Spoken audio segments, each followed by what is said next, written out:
Hi guys, இன்றைக்கி வந்து ஒரு முக்கியமான விஷயத்த உங்களை நான் ஷேர் பண்ண விரும்புகிறேன். என்ன ஒரு விஷயம்னா, ஒரு ஏஐ சம்மந்தமான விஷயம். சரிங்களா? இது எப்படின்னா, நான் சின்ன வயசுலேருந்து இந்த சயின்ஸ் ஃபிக்ஷன் சம்மந்தமாக வந்து சயின்ஸ் டாக்குமெண்ட்டு, சயின்ஸ் மூவிஸு இதெல்லாம் ரொம்ப பார்ப்பேன். சயின்ஸ் சம்மந்தமாக அது எல்லாமே பார்ப்பேன். அது என்ன சொல்கிறது, ஒரு ஆயுர்வேதிக் மெடிசனாக இருக்கட்டும், இல்லை உடம்பு சார்ந்த விஷயமா இருக்கட்டும், எந்த ஒரு டாக்குமெண்ட்டு, ஒரு மெக்கானிசம் எதுவாக இருந்தாலும் கொஞ்சம் ஆர்வமாக பார்ப்பேன். அது வந்து என்னுடைய ஹாபிஸ், தனிப்பட்ட விதமான ஒரு ஹாபி அது சின்ன வயசில். சரிங்களா? ஸோ அப்படி நான் வந்து பார்த்துட்ருக்க சொல்ல ஒரு ஏஐ சம்மந்தமான ஒரு டாக்குமெண்ட்டை நான் படிச்சுட்டு இருந்தேன். அப்போது எனக்கு அது கூட ஒன்றும் பெருசாக தோணலை. ஏன்னா அது வந்து சோஷியல் மீடியாவில் ஒரு பெரிய விஷயமாக பேசுகிற மாதிரி இருந்தது. பட் ஐ மீன் ஃபாரின் கண்ட்ரீஸில், யூரோப் கண்ட்ரி சைட்லலாம்.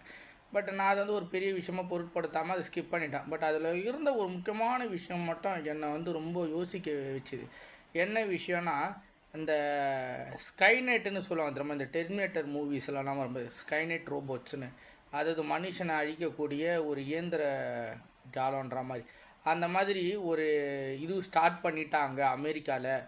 ஸோ உலக அழிவு ஸ்டார்ட் ஆகிடுச்சு அப்படின்ட்டு அந்த கமெண்ட் இருந்தால், அந்த குறிப்பிட்ட கமெண்ட் மட்டும் என் மைண்டை கொஞ்சம் ஒரு மாதிரி வித்தியாசமாக கொஞ்சம் யோசிக்க செஞ்சுது. என்னவா இருக்கும், ஏன்னா இருக்கும்னு கொஞ்சம் சிந்திக்க வைக்க ஆரம்பிச்சு. அப்போ தான் நான் என்ன பண்ணேன், அந்த குறிப்பிட்ட டாக்குமெண்ட்டை வந்து நான் வந்து சர்ச் பண்ண ஆரம்பித்தேன். அப்போ எனக்கு நிறைய விஷயங்கள் வந்து ரொம்ப ஷாக்கிங்காக இருந்துச்சு. ஒரு பதற்றமாக இருக்க மாதிரி. அவ்வளோதான் போல் 2050க்குள்ளே மனுஷ இனம் இருக்குமோ இருக்காதோன்ற மாதிரி தோண ஆரம்பிச்சிது. என்னன்னு பார்த்தீங்கன்னா, அமெரிக்காவில் இப்போ ட்ரம்ப் வந்து பிரசிடெண்ட்டாக இருக்கனால ட்ரம்ப்பினுடைய நிர்வாகம் தான் அதை கையில் எடுத்திருக்கு. என்னென்னா, டெக்ஸாஸ் மாகாணத்தில் வந்து பல்லாயிரம் கிலோமீட்டர் கிடையாது, பல்லாயிரம் சதுர ஸ்கொயர் ஃபீட் மாதிரி. சரிங்களா? ஸோ அந்த மாதிரி ஒரு பெரிய லேண்டில் வந்து என்ன பண்ணுறாங்க, ஏஐக்குன்னு தனியாக ஸ்பான்சர் பண்ணி டொனேஷன்ஸ் $500 பில்லியன் வந்து டொனேஷன் பண்ணி ஸ்டார் கேட்டுன்ற ஒரு ப்ராஜெக்டை கையில் எடுத்திருக்கு அமெரிக்கன் கவர்மெண்ட்.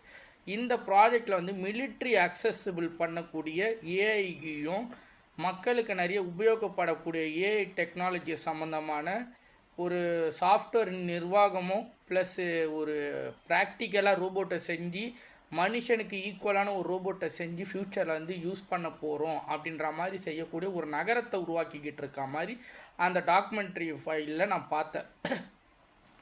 அந்த ஃபைலில் நான் பார்த்த விஷயத்தினால என்ன சொல்ல வரேன்னா, இந்த இடம் வந்து எப்படிறானா, இப்போ ஃப்யூச்சரில் ரோபோட்டுங்க வந்து உருவாகணும்னு சொல்லலாம். தன்னைத்தானே வந்து ரோபோட் வந்து செயல்படுத்தி உருவாக்கிக்கிட்டு இன்னொரு ரோபோட்டை உருவாக்கி வெளியே மார்க்கெட்டிங்க்கு அனுப்புகிற மாதிரியான ஒரு நகரம்னு வச்சுக்கோங்க, அந்த மாதிரி. ஸோ இந்த மாதிரி ஒரு நகரத்தை வந்து அமெரிக்கன் கவர்மெண்ட் வந்து கையில் எடுத்து க்ரியேட் பண்ணி இப்போது ஸ்டார்ட் பண்ண